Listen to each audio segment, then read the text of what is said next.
going to speak more observationally here than, conclusions or theories or hypotheses at this point.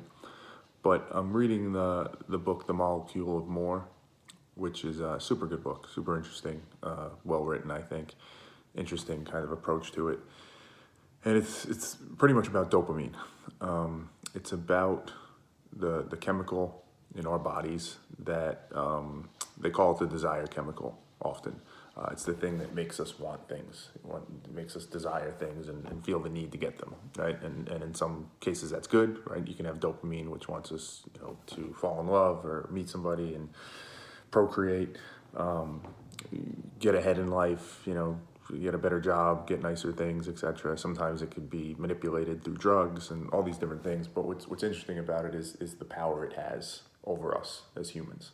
And, it speaks to the evolutionary functionality of, there was a time when it was used for us because we needed to survive. We needed food, we needed shelter, we needed to find mates, and all that's still true today, but it was very hardwired in that way. And what's just fascinating about it is when you take something like that was designed in a certain context or environment, and then you now have that being applied in a totally different world today. If you think of humans today versus 1,000 years ago or 10,000 years ago or 100,000 years ago, obviously some of this system has evolved, and they speak a lot about kind of the frontal lobe of the brain, which is the newest part of the brain in our evolution, and how that plays into the whole system. But what's particularly fascinating or interesting to me about it is we've been talking a long time about the conscious versus the subconscious, and these calculations that are constantly being run in our minds to determine, what we should do, how we should act, what we should believe, and how, in many ways, the subconscious is this constant drive to ensure optimal benefit or pleasure versus discomfort, in the very, very short term. And that's what it's constantly striving for. And it's laser focused and short-sighted on that. And it feels like, not to say this is conclusive because it's one book that I'm reading, but it seems like this speaks to the science behind that a bit.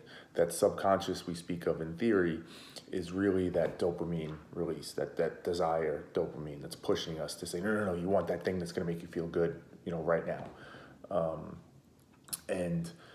There's another component of dopamine they talk about, which is more of the control aspect of it, the control dopamine versus the desire. And the control dopamine is meant to use that desire energy to then actually be thoughtful and plan and strategize and think about what's really best for me. So it really does, in a very, biological way, start to explain the phenomenons that are happening, right? And the science behind it, the chemicals behind it. So I guess the question it leaves me with that I'm thinking a lot about is, which I think this book is about, and many books and much of life is about, is how much can we step above that, right? There are chemicals being released in our brain all the time based on different factors, some internal to us, some external that we're not even aware of. And as this dopamine gets released, it then drives certain behaviors. And, then there's other dopamine release, and all these things come into play. How much control do we really have over that? And you read in this book some instances of drug addicts and how dopamine kind of messes with their brains and rewires it, and kind of an extreme form of that. And it seems as though even in that case, where it's super hard, almost impossible it feels at times, you can overcome that. So it seems like there is an ability to. My most important questions, or what I'm most interested in, some of it practical, some of it just because it's interesting, is how can you overcome that? What's the right approach? What's the right mechanism to overcome that? How can you step above that and try and really be more thoughtful, really try and figure out what you want out of life and not be just driven by these chemicals that are making you want to desire things. But then on the more just interesting level is like, what's the root of it all? Right? Like, are the chemicals driving us, or are they really just a mechanism, and it's our minds, and that's really driving what releases the chemical? But what tells our mind that we should release the chemical? Is it internal to us and what we value, or is it more external things that are manipulating us that we're not aware of? It all gets very convoluted. So this definitely helps a ton to have more of the picture, right? If you think about a jigsaw puzzle we're trying to piece together, the first step has to be to dump all the pieces onto the table to make sure we have it all. If we have any hope of getting the full picture, before we can even think about connecting them together and figuring out what it looks like, we need to make sure we have the information. So this is more data. This is super important to that. But how does it all fit in? Right? Scientifically, I understand this, and there's lots of testing and research behind it. But how does it tie in? How do we rise above it?